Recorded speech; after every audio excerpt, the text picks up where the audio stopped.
come to order. Good morning, everyone. This is the second in a series of public hearings the committee will be holding as part of the House's impeachment inquiry. We welcome you and respect your interest in being here. In turn, we ask for your respect as we proceed with today's hearing. Her successor as acting chief of mission in Ukraine, Ambassador Bill Taylor, described her as very frank. She was very direct. She made points very clearly, and she was indeed tough on corruption. And she named names. And that sometimes is controversial out there, but she's a strong person and made those charges.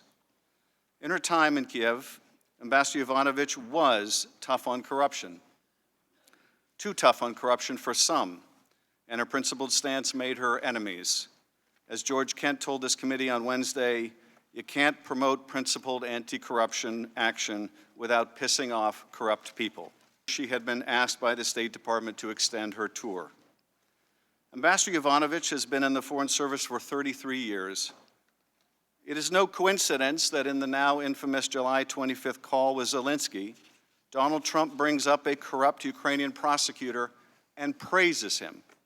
Against all evidence, Trump claims that this former prosecutor general was very good, and he was shut down, and that's really unfair.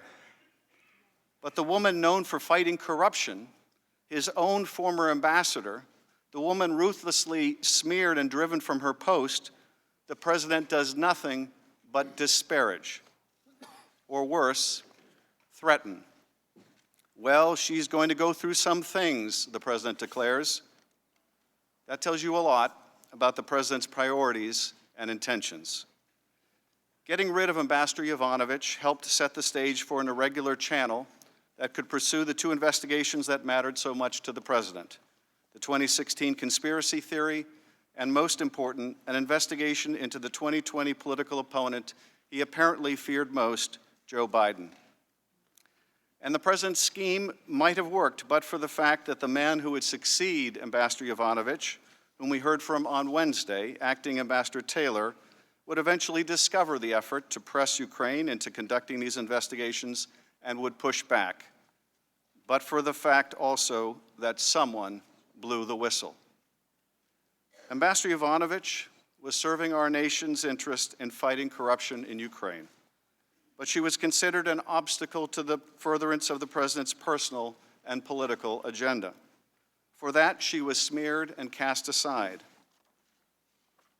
The powers of the presidency are immense, but they are not absolute, and they cannot be used for corrupt purpose. The American people expect their president to use the authority they grant him in the service of the nation, not to destroy others to advance his personal or political interests.